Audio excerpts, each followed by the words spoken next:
Boa noite, gente. Tudo bem com vocês? Boa noite, Aldenir. Boa noite, Solange. Boa Boa noite, noite, pastor. Boa noite a todos. Boa noite, Márcia. Boa noite. Gente, que calor que tá hoje, hein? Nossa, que calor. Meire, boa noite. Tudo certo por aí, senhorita? Célia, boa noite, Célia. tudo bem, graças a Deus, por aí. Tá bom, tudo certo. Graças a Deus, tudo certo. Tirando o calor que hoje tá terrível, hein? E hoje não posso deixar aquela porta aberta. Se eu deixar essa porta aberta aqui do fundo, essa pomba vai entrar de novo. Passada, ela já me deu trabalho aqui já. Ela tá fazendo o ninho da porta. Ela entra, ela não consegue sair. Boa noite, Neilane, tudo bem? Como você está, senhorita? Pastor, boa noite, pessoal. Boa Tudo bem, noite. graças a Deus. Obrigada. Que bom. Boa noite, Neilane. Boa noite, Solange. Isso aí. Sarita está entrando também. Gente, eu tenho que apagar. Eu tenho uma outra reunião no Zoom com o mesmo nome. Às vezes eu abro a outra, achando que eu estou abrindo essa daqui, acredita? Hoje eu fiz isso, por isso que atrasou. Uns 3 Eu minutos. estava lá também. 3 minutos eu na outra, Neilane, esperando lá. E falei, mas por que o pessoal não está entrando? Deixa eu ver se eu estou na certa. Falei, nossa, eu abri a outra. Tem que apagar o outro link. Esse link aqui é o que está na descrição do grupo? É esse link aqui que está na descrição do grupo? É? Tem que apagar o outro link e ficar só com isso aqui também. Sarita, boa noite, Sarita. Tudo certo? Sarita, você perdeu o sábado, hein? Foi bênção, hein? Nossa, foi bênção aqui sábado. O Enzo e a Luísa, boa noite também. Eles estavam com a gente aqui. Foi bacana, foi bacana. Nós tínhamos aqui umas 32 pessoas aqui em casa no sábado à tarde. Foi bem legal. Nosso estudo foi bacana. Você viu? Ah, bacana, legal. Verdade, né? Agora você está lá no grupo, né? Foi bênção mesmo, foi legal. E você, Luísa? E você, Enzo, meu parceiro? Tudo bem com vocês? Tudo certo? Não, mas na próxima você vai com a gente. A próxima vai ser bênção. Vocês estão bem, vocês dois? Oi, pastor, boa noite. Oi, buenas. E aí? Beleza? Tranquilo? Gente, vamos lá começar o nosso estudo, então? Pastor, Oi. a minha irmã não está conseguindo entrar. Eu mandei o link para ela, mas eu acho que eu mandei o outro. Pega lá na descrição do grupo. Não, aí o que aconteceu? Quando ela falou que não estava conseguindo entrar, eu fui lá e tinha mandado o errado. E agora ela não está conseguindo entrar. E eu mandei, só que a internet parece que não... Sabe? Aham. Você não tem como fazer nada, né? Não, só que não tem. Pois Tá, então vamos aguardar, então. Então tá. Beleza. Gente, vamos orar para nós começarmos, então, nosso estudo. Só queria saber antes se alguém de vocês tem algum pedido de oração que gostaria que nós estivéssemos orando, se tem alguma coisa específica que você esteja precisando, que você gostaria que nós orássemos em favor disso. Se você quiser abrir o seu áudio, quiser falar, ou se quiser escrever no chat também o seu pedido de oração, escreva, que eu gostaria de orar com vocês, tá bom? E aí a gente começaria então. Pode falar, Aldenir. Pastor, eu digitei lá nos grupos, né, o pedido de oração pela pequena Lorena. Ela hoje conseguiu almoçar, então já é uma vitória, graças a Deus, Deus seja louvado. Vamos continuar orando, tá? Porque ela está lá. Vamos orar assim pela Lorena. Não vamos esquecer, não. Mais alguém, gente, tem algum pedido de oração?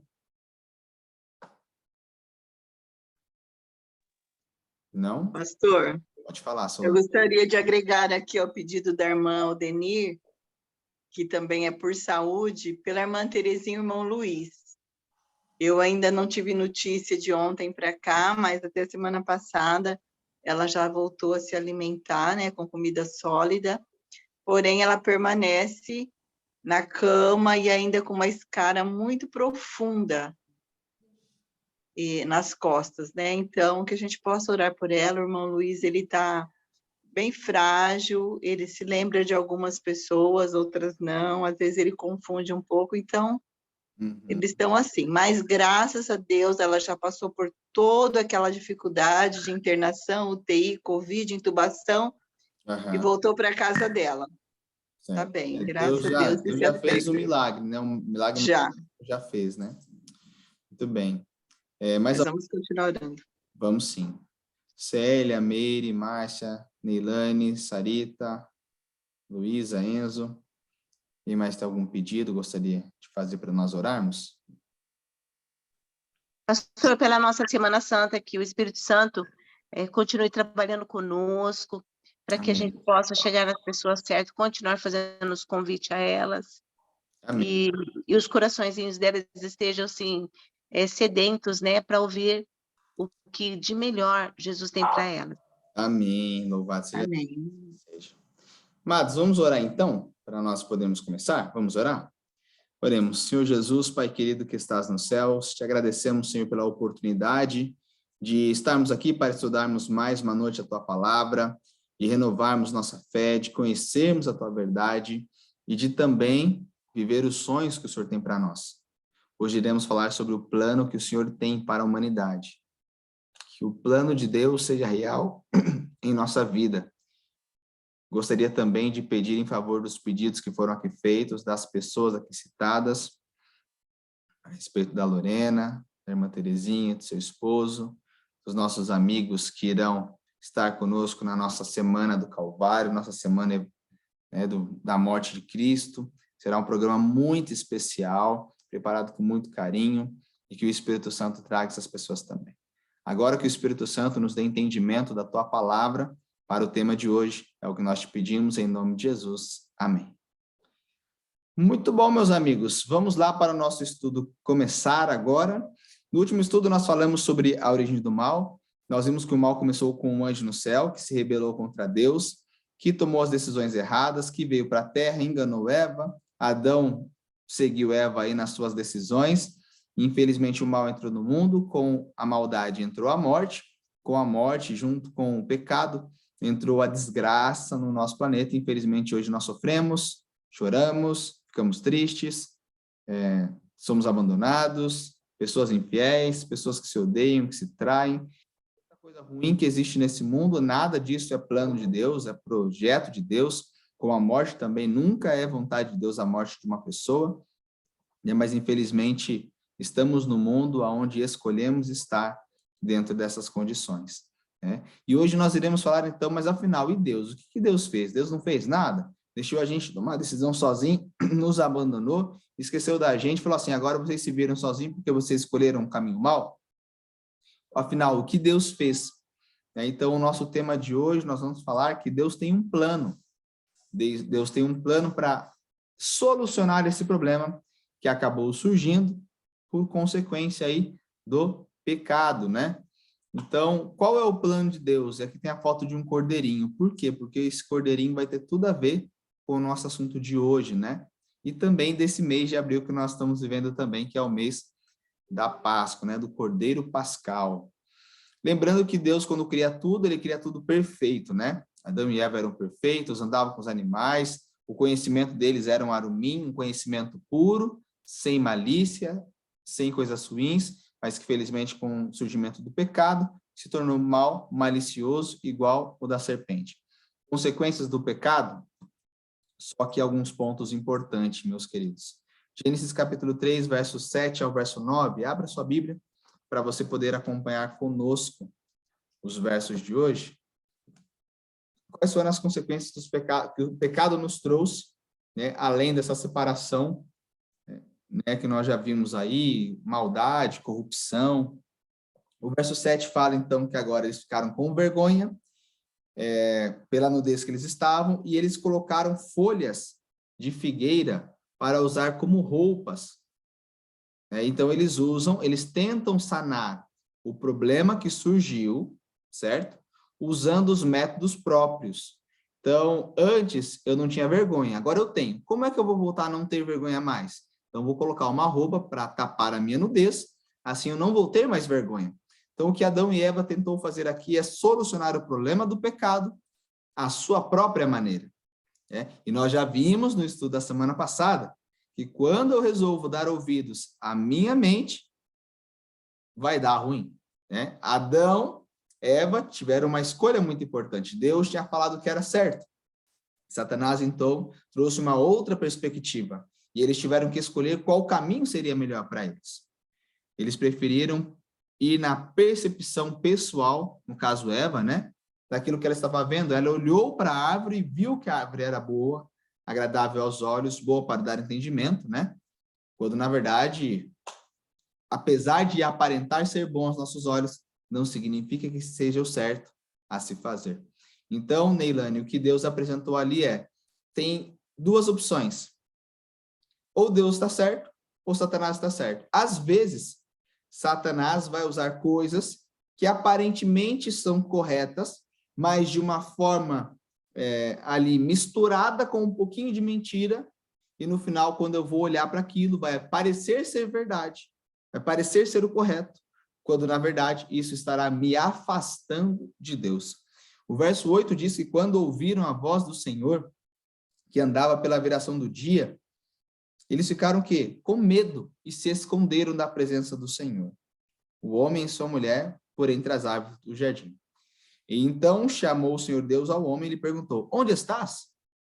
O que é interessante desse verso? Que o pecado ele traz justamente isso, Teve alguma vez que você fez algo muito ruim, que você ficou com vergonha de conversar com Deus?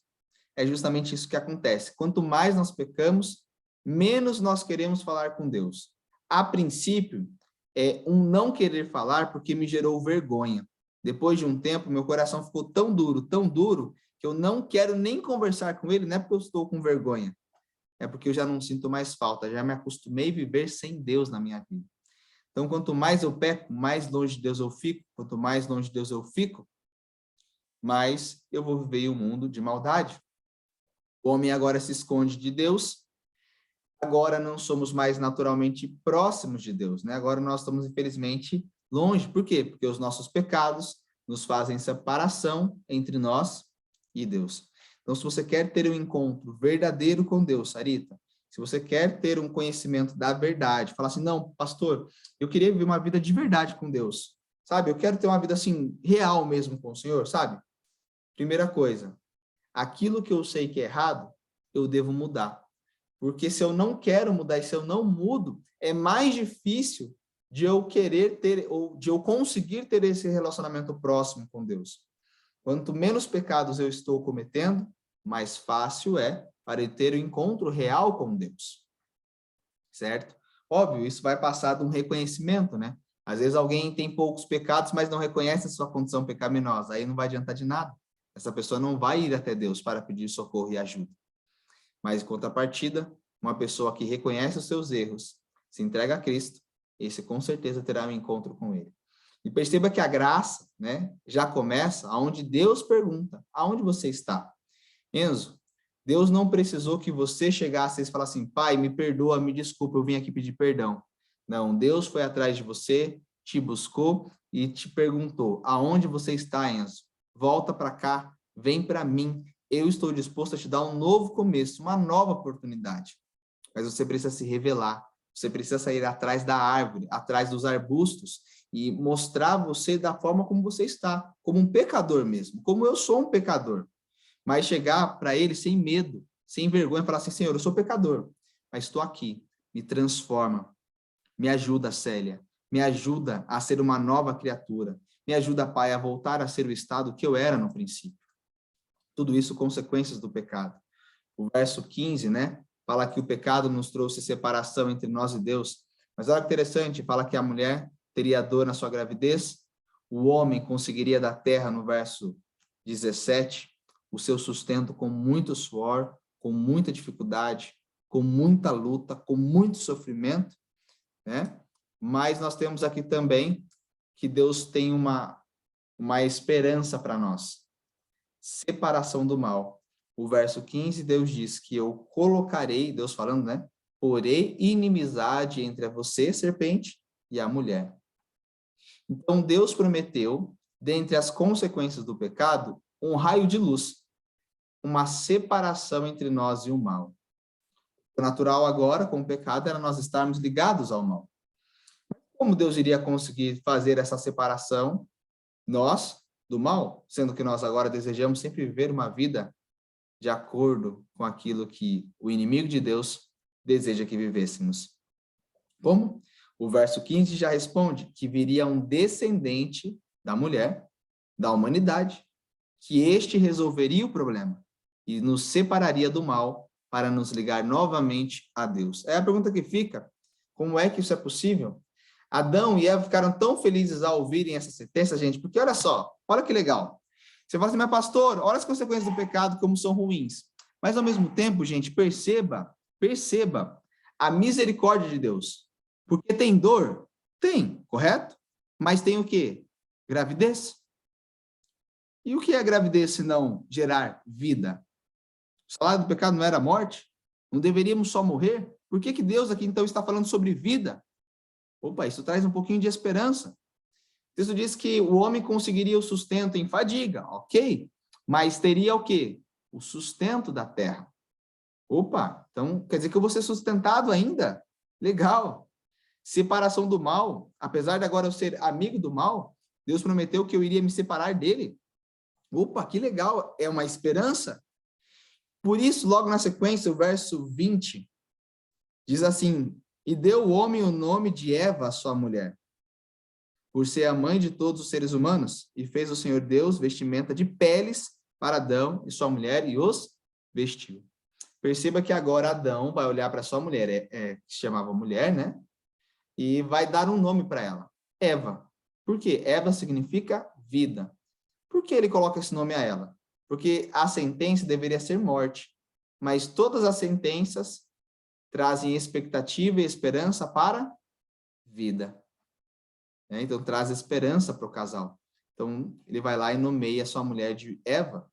Interessante que o verso 21 fala que o Senhor agora vai preparar uma vestimenta de pele de animal. Opa! Pele de animal, pastor?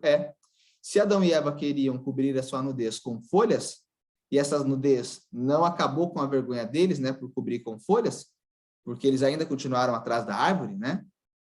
A roupa que Deus iria prover iria acabar com essa vergonha. Ou seja, não seria pelos métodos de Adão e Eva, assim como não são pelos meus métodos, que eu e você conseguiremos. Irmã Marta, boa noite, tudo bem? Andréia, boa noite, tudo bem? Que nós iremos conseguir solucionar os nossos problemas a respeito do pecado, da morte, e sim Deus, Ele que tem um plano para nos resgatar e nos salvar. E isso envolveria a morte de algum animal ou a morte de alguém que iria substituir o meu lugar, né? Então, nós temos aqui agora, como Deus faria isso, então? Romanos capítulo 6, verso 23, fala que o salário do pecado é a morte.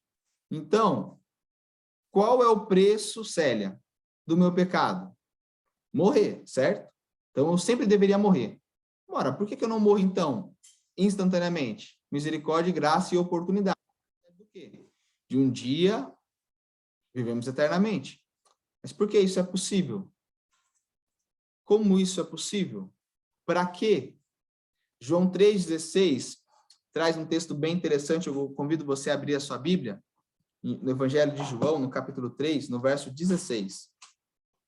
Eu vou ler o texto, e esse texto diz assim: porque Deus amou o mundo de tal maneira que deu o seu Filho unigênito, para que todo aquele que nele crê não pereça, ou seja, não seja destruído, não morra, mas viva eternamente, ou tenha vida eterna. Ou seja, essa promessa aqui, como Deus resolveria então o problema do salário do pecado? Seria através do seu amor, ao enviar o seu Filho, para que aqueles que acreditassem passariam agora a ter vida eterna. Então, se eu mereço morrer, se eu crer no Filho de Deus, que nos amou, então eu passarei a ter vida eterna. Mas como identificá-lo? Seria Jesus o Filho de Deus? Vou contar um caso para vocês aqui. Vocês sabiam que já apareceu diversos Messias? Diversos Messias. Vou contar um caso deles, que é o Messias de Cretense. Ele é ali do período do primeiro e segundo século, e ele se dizia ser o Salvador de Israel, ser um novo Moisés. E ele começou a ter um grupo de seguidores muito grandes. E ele chegou um dia e falou assim, que iria abrir o Mar Vermelho de novo, assim como Moisés abriu, porque afinal ele era o segundo Moisés. Então, este Messias cretense, de Creta, não o carro, né? A região, ele foi indo para o mar adentro, e as pessoas seguindo ele. Só que o mar não foi abrindo. Chegou ao ponto, na hora que eles caíram em si, eles já estavam tão dentro do mar, que a correnteza os puxou e morreu centenas de pessoas naquele dia. Como este, surgiram vários outros Messias. Mas afinal, por que Jesus realmente seria o Messias? Seria? Tem como eu comprovar? Porque afinal o judeu, ou a maioria dos judeus, não acreditam. Alguns sim, mas a maioria não. Então, como, Marta, que eu consigo identificar por que Jesus realmente, de fato, é o Salvador? Ele é o Messias. Então, nós iremos falar um pouquinho sobre esse aspecto agora. E eu quero fazer uma afirmação para você. Tem pessoas que falam assim, né? Jesus era um homem, ele era um homem, só um homem, mas ele era uma pessoa muito inteligente, muito culta, ele era um homem sábio, cheio de conhecimento. Gente, essa frase não está certa não. Por quê? Porque Jesus, ele fala que ele é Deus. Se ele é homem, mas ele fala que ele é Deus, ele é louco.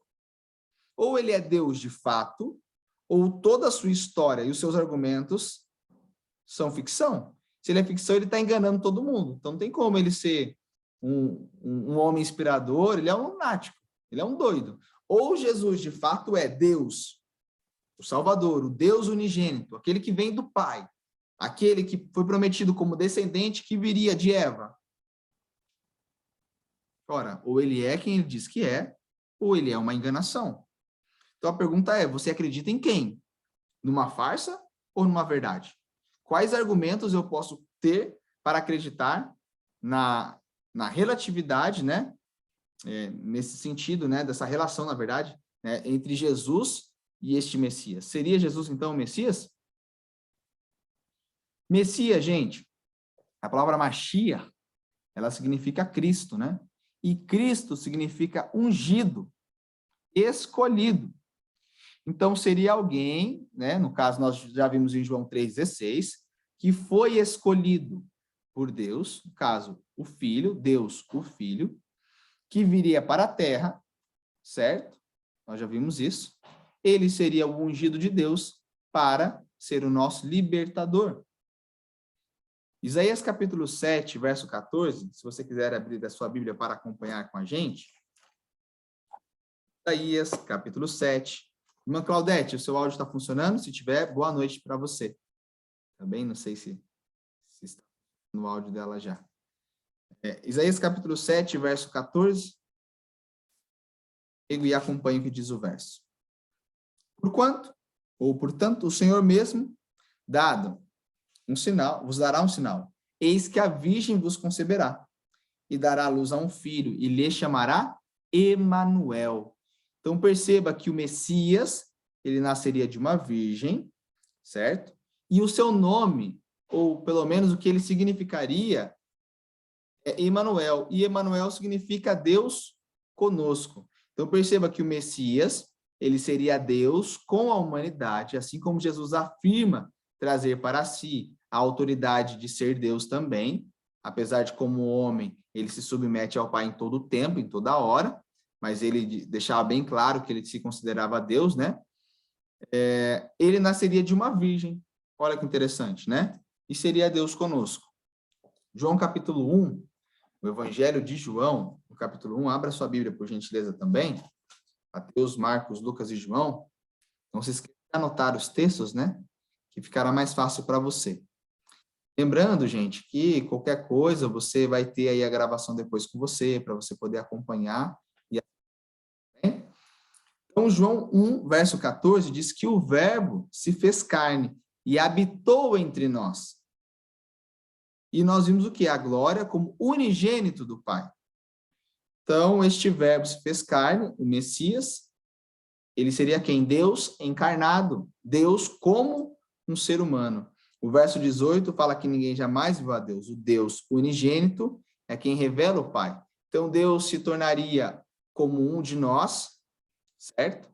E no capítulo 14 deste mesmo livro, no verso 8 ao 10, olha o que diz. Oi. Antes de você ir para a próxima passagem, eu estou aqui com a Claudete, mas eu não consigo orientá-la para que ela ouça você, o som. Eu não sei aonde que clica.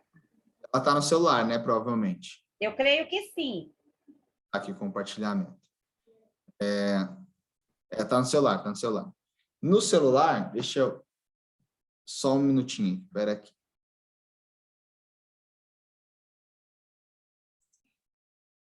Vou pegar o meu celular aqui para mostrar na tela, mas quando ela entra na reunião, no lado direito, deixa eu ver, não, no lado esquerdo do celular dela, bem na parte inferior, vai aparecer duas opções. Ela clica no lado direito, é onde está o microfone. Vai ter o desenho de um microfone. Ela vai clicar em cima, vai aparecer duas linhas. Ela clica na linha de cima para ativar e permitir o áudio para a reunião. Tá? Deixa eu ver se consigo fazer pelo celular aqui.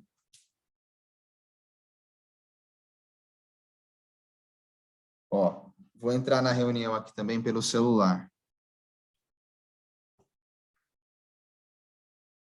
Ó, vamos ver se vai aparecer para vocês também, né? Deixa eu só aqui está entrando, só um minutinho. O resto de vocês estão me ouvindo bem, gente? Tá tudo certo? Vocês têm alguma dúvida até aqui? Neilane, Andréia. Então, olha só. Essa reunião está sendo gravada, ok? Então, vou e entendi. Deixa eu ver se consigo. Ó, ele já abriu aqui para mim, ó. Aí eu clico na opção de cima. Dados de rede Wi-Fi ou móvel. Ou de SCAR.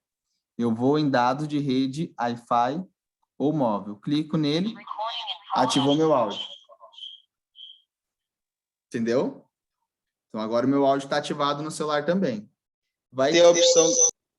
Tem uma opção do lado aqui, ó. Opa, cadê? Aqui embaixo ela vai clicar. E aí ela consegue ativar. Ah, e acho que deu certo agora, né? Então tá bom. Agradece aí a Anne para nós. Então vamos lá, vamos continuar. Deixa eu sair do celular, senão fica dando eco para mim. Vou pelo menos abaixar aqui. Vamos lá então, compartilhando de novo a tela. Tem que tirar mesmo, que senão ele vai ficar atrapalhando o meu áudio. Pronto, agora vai.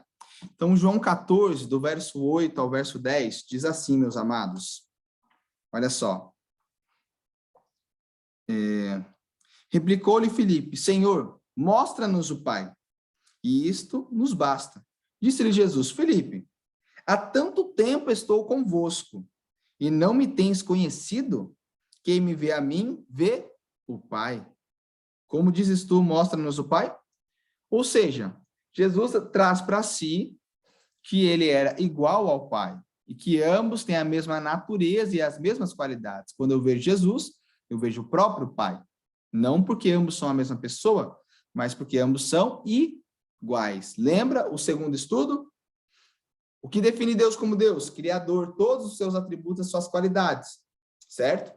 Então, aqui no caso, Jesus está se colocando na mesma qualidade de Deus. Então, toda vez que eu vejo ele, olho para ele, eu posso conhecer quem é o Pai. Por isso que o Deus unigênito é quem revela o Pai. Tudo bem?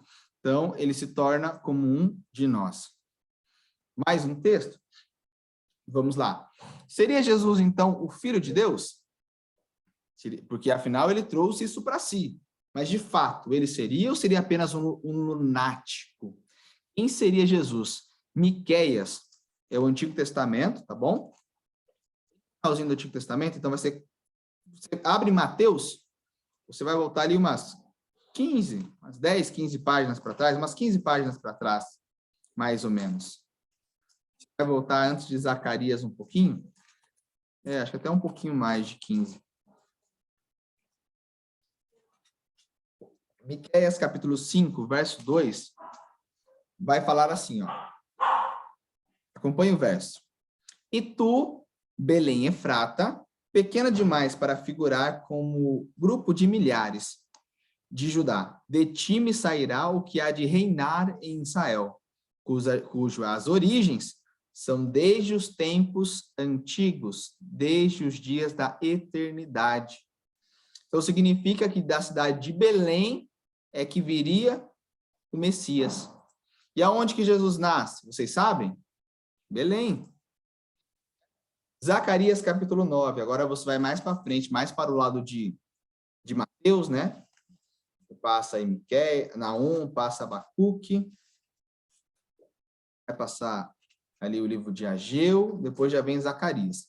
Zacarias capítulo 9 vai trazer outra característica do Messias, tá?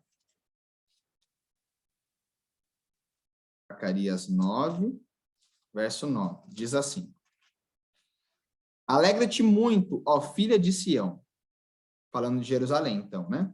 Exulta, ó filha de Jerusalém, eis aí te vem o teu rei. E como ele vem? Justo e salvador, humilde, montado em um jumento, num jumentinho, cria de jumento. Então, como Jesus iria para Jerusalém? Montado em um jumentinho. E você lembra de Jesus quando entrou em jumentinho em Jerusalém? Então, mais uma profecia a respeito do Messias, que se cumpre. Lembra que nós falamos das profecias messiânicas? São textos do Antigo Testamento que falavam a respeito do futuro Messias que viria para libertá-los. Essas profecias são algumas das quais nós estamos lendo aqui agora. Zacarias 11, verso 12 e 13, fala assim, falando sobre o bom pastor, no caso, falando do Messias também, né? Ele é o bom pastor, Jesus, no caso, né? Eu lhes disse, se vos parece bem, dai-me o meu salário. Então, o que é o meu salário? Qual é o meu valor? Qual é o valor do meu trabalho? Quanto eu estou custando para você? Aí ele diz, e se não, deixai. Pesaram, pois, o meu salário 30 moedas de prata. Então o Senhor me disse, arroja isso ao oleiro, esse magnífico preço em qual fui avaliado por eles. Tomei as 30 moedas de prata e arrazoei ao oleiro na casa do Senhor. Então esse texto está falando que Jesus o preço dele seria 30 moedas de prata. Alguém aqui se lembra por quantas moedas de prata Jesus foi vendido por Judas Iscariotes? Exatamente 30 moedas de prata. E essas moedas foram justamente também depois jogadas na casa do oleiro, para o campo do oleiro. Interessantíssimo, gente. Isaías 53, falando um pouquinho a respeito do Messias, olha o que ele teria que passar. Isaías, capítulo 53, nós vamos ler o verso 2 ao verso 7. Isaías 53, do verso 2 ao verso 7. Vou esperar você encontrar na sua Bíblia, para nós lermos juntos, ok?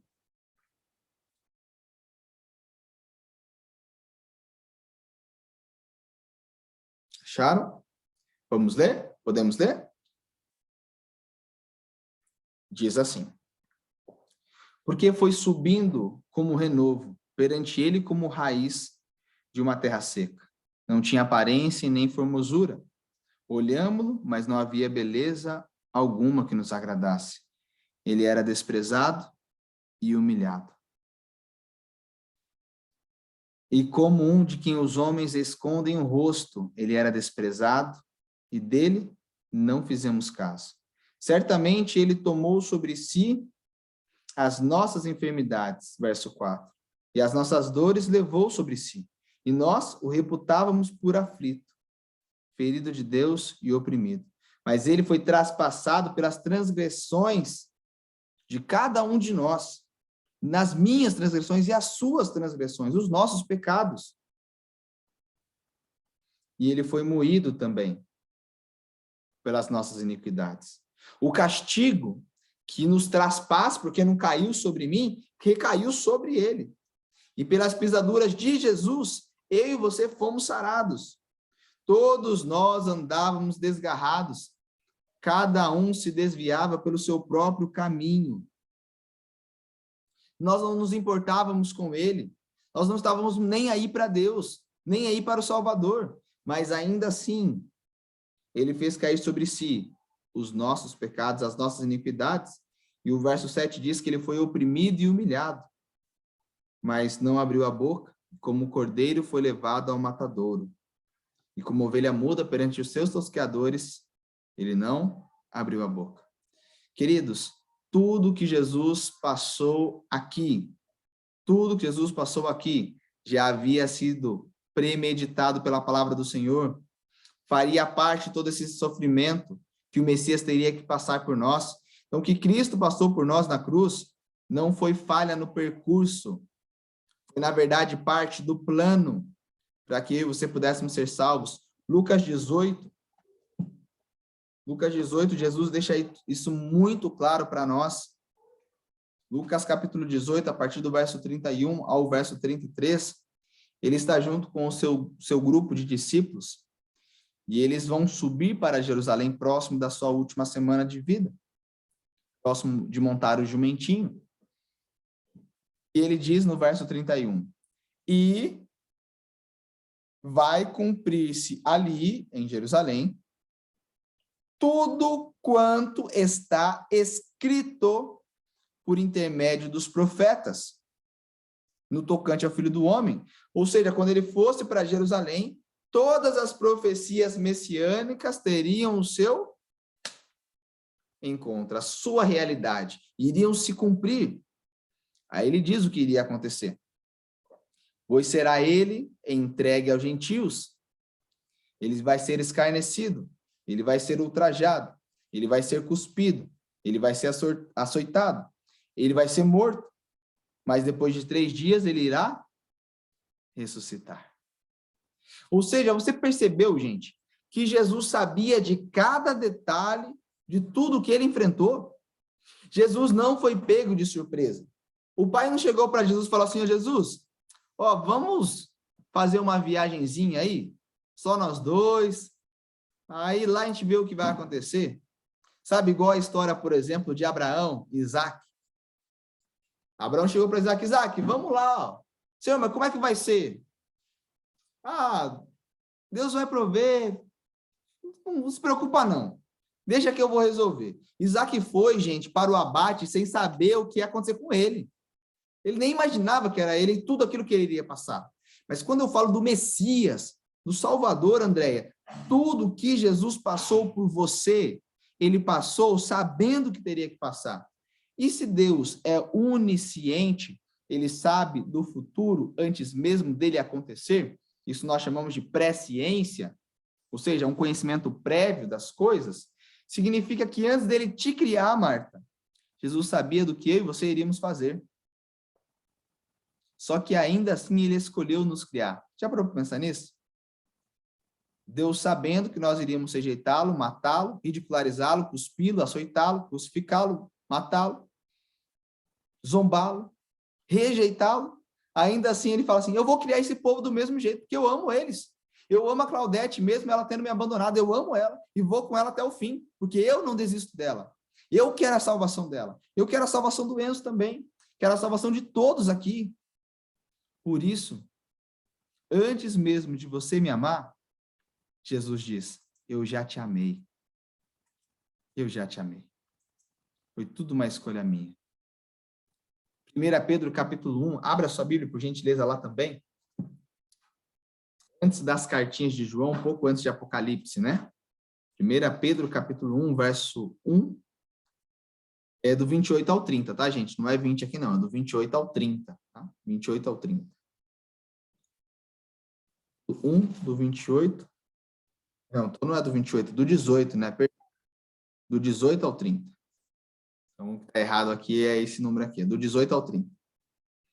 diz assim: sabendo que não foi mediante coisas corruptíveis, como prata ou ouro, que fostes resgatados do vosso fútil procedimento que vossos pais vos legaram. Sabe o que ele está querendo dizer aqui? É que não é com a folha de figueira que você vai cobrir sua nudez. Não é com a folha de figueira que você vai resolver o seu problema. E sabe o que isso traz para a minha vida, Sarita? Que não é com os métodos humanos que você encontrará a solução para a sua vida. Os seus problemas serão resolvidos com Deus, com os métodos dele, como assim diz o Senhor. Não vai ser da sua maneira que você vai encontrar a felicidade que você busca. Vai ser da maneira que Deus tem sonhado para a sua vida. É assim, irmã André, que você vai encontrar a verdadeira esperança para você. A vida sendo restaurada em você, é Cristo quem entrará. Porque o verso 19 diz que é pelo precioso sangue, como de cordeiro sem mácula, o sangue de Cristo, conhecido com efeito antes da fundação do mundo. Ou seja, foi antes do mundo ser criado.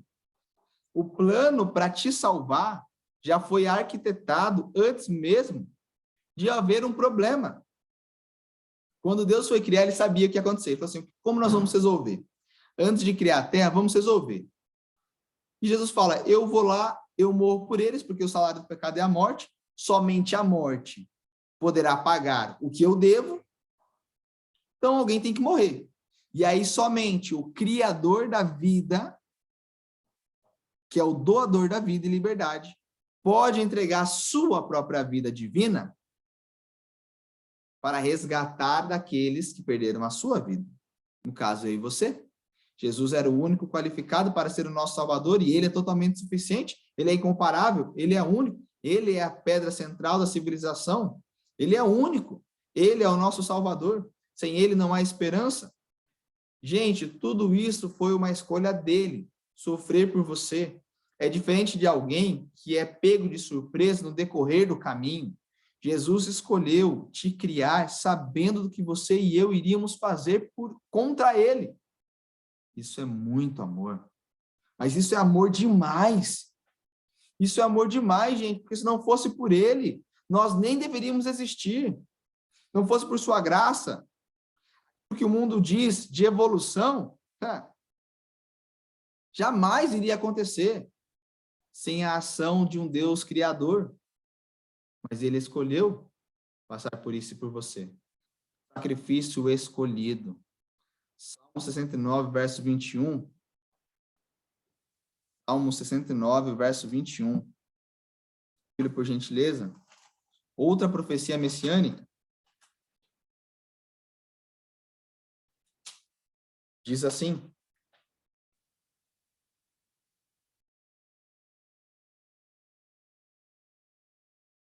por alimento me deram fel, e na minha sede me deram a beber vinagre.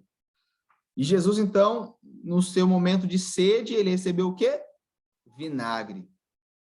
Beberia vinagre ao invés de água. Abra sua Bíblia em João 19. Abra sua Bíblia comigo, João 19. Eu quero ler esse texto com você. João, capítulo 19. O Evangelho de João, capítulo 19, verso 28 ao 30.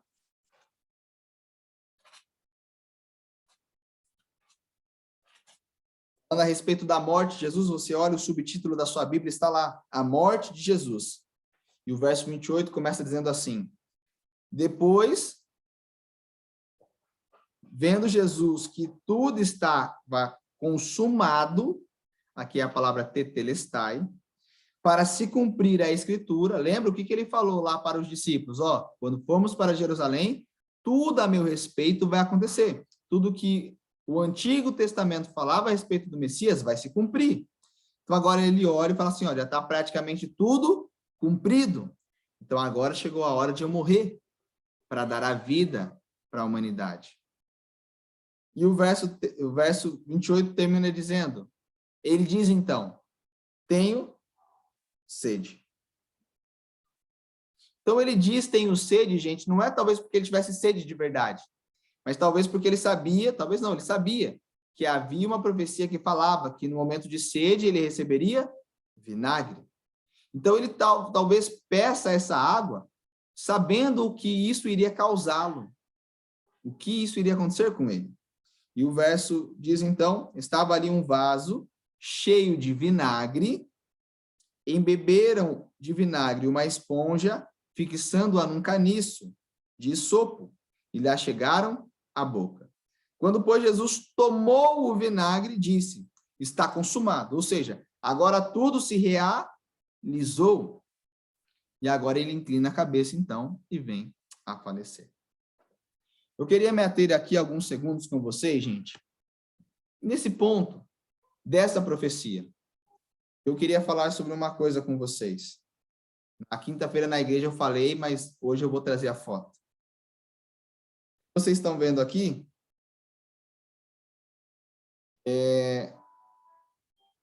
Um banheiro público. Este banheiro público dos dias de Jesus. Eu quero falar um pouquinho sobre ele com vocês. Como funcionava um banheiro público? Você tem um lugar que as pessoas se assentavam de ambos os lados. Você tem um buraco onde a pessoa fazia suas necessidades, número 2. E aqui embaixo você tem um local que era aberto para você poder se limpar, para você não precisar se levantar, né? Então, o que acontecia, gente? Aqui havia uma vara. E na ponta da vara havia uma esponja. Você esticava a mão, como esse rapaz aqui está tentando fazer. Você molhava numa água corrente que passava. Aqui você tem água corrente passando. E você então se limpava. Depois que você se limpava, você não passava na água corrente. Você colocava a sua esponja com a vara dentro dessa bacia. E nessa bacia estava cheia de vinagre. E agora as necessidades fisiológicas que você se limpou, seria desinfetado no vinagre. O vinagre é um grande desinfetante natural. Então lá era desinfetado nesse vinagre. Depois ele ia lá, molhava na água de novo, porque afinal, as suas partes íntimas não são merecedoras de terem um encontro direto do vinagre. Então se lavava primeiro. E então se usava de novo. Após terminarem, deixava então as varas todas dentro dos recipientes de vinagre para ir desinfetando. Esses banheiros públicos normalmente eram lugares meio afastados da cidade. E eu vou ler de novo o texto com vocês. Olha o que diz o verso. Ele diz, tenho sede, o verso 28. O verso 29, ele diz que estava ali um vaso cheio de vinagre. E embeberam de vinagre uma esponja e fixando-a num caniço de isopo, levaram à boca de Jesus. Ou seja, gente, o que foi levado à boca de Jesus foi o desinfetante que as pessoas usavam para se limpar. É o papel higiênico usado da época. Foi isso que Jesus tomou aquela hora. Ele não precisava ter tomado, gente. Provavelmente nem sede ele estivesse. Mas sabe por que ele fez isso, Marta?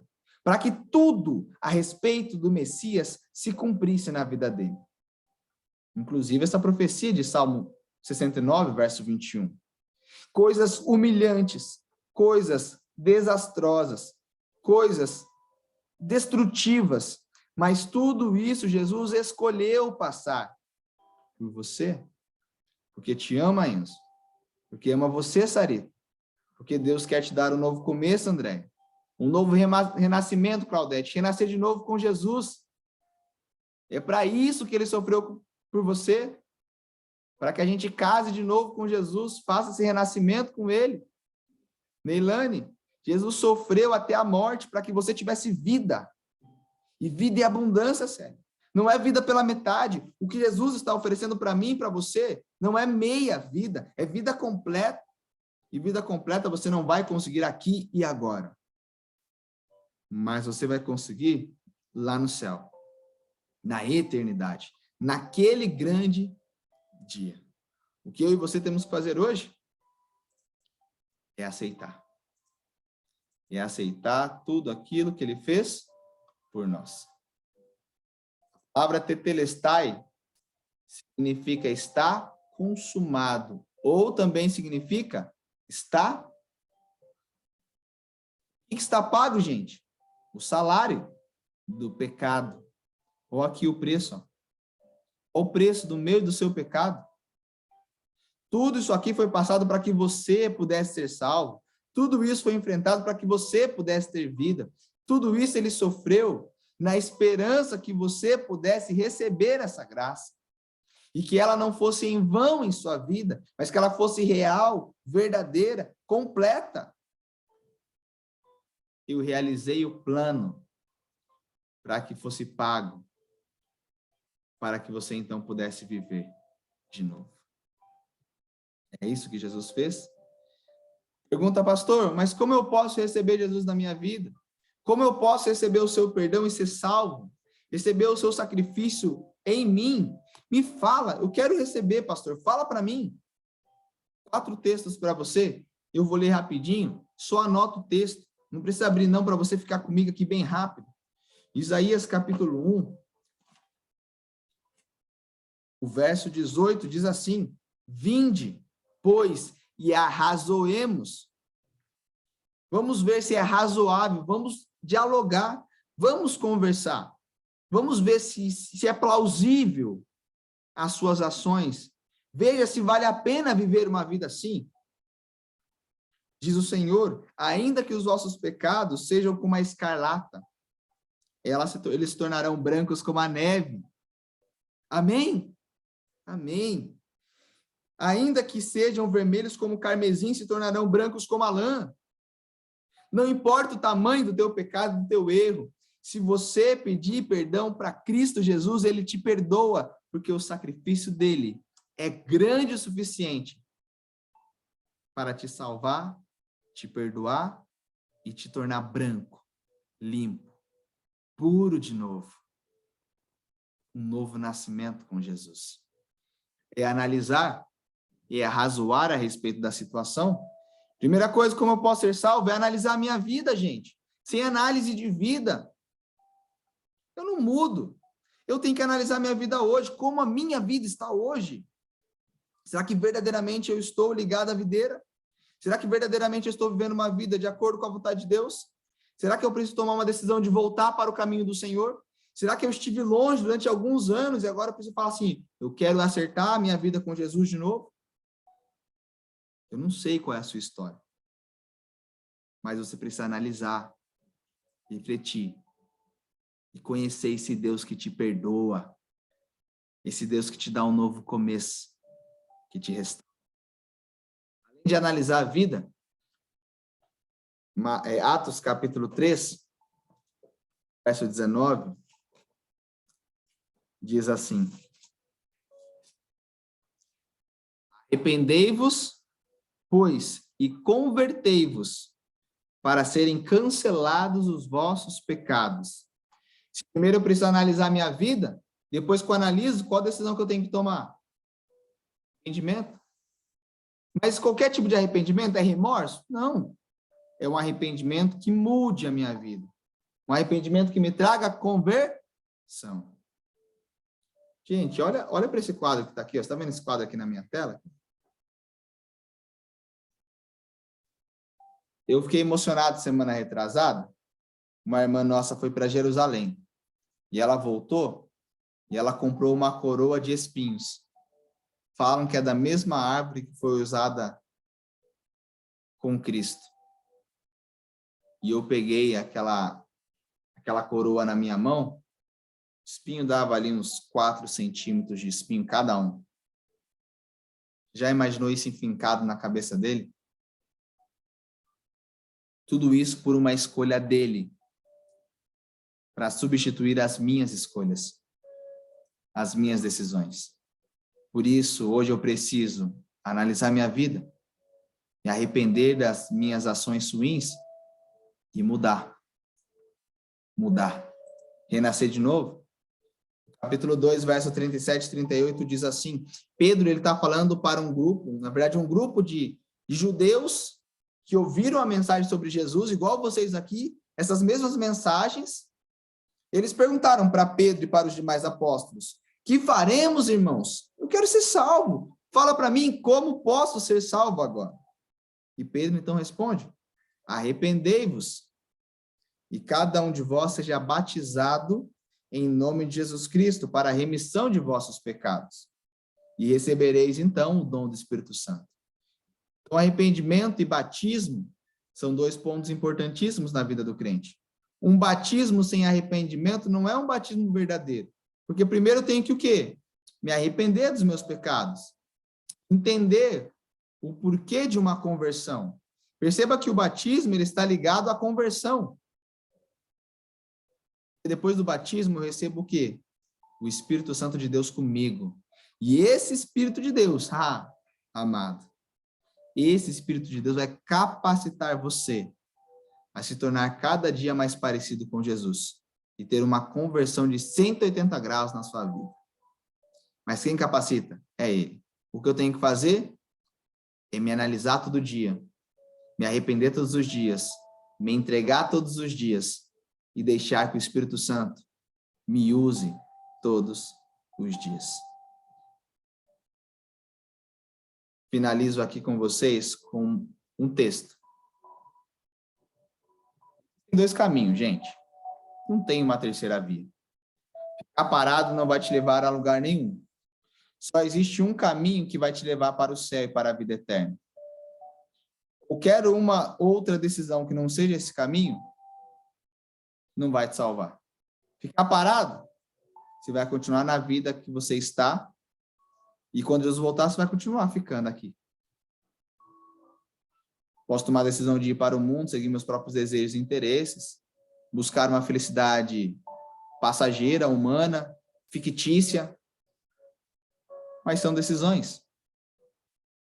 E a Bíblia fala para nós, Deuteronômio 30, 19 e 20. Hoje, invoco os céus e a terra como testemunhas contra você, que coloquei diante de vocês a vida e a bênção e agora escolham, pois, a vida, para que vocês e os seus filhos vivam, e para que vocês amem o Senhor, o seu Deus, ouçam a sua voz e se apeguem firmemente a Ele. Não é pegando só pela metade, não, gente. Temos que ser cristãos verdadeiros, por completos. Tem pessoa que segue a Cristo só quando lhe convém. Mas eu não posso ser assim. Tem pessoas que seguem a Cristo em lugares onde é mais fácil, porque não querem obedecer aos mandamentos de Deus. Gente, nós temos que viver uma vida com Cristo como se a nossa vida dependesse disso, pois o Senhor é a sua vida. Deus, ele propõe duas opções, mas você tem uma escolha. Ou é vida, ou é morte. Ou é bênção, ou é maldição.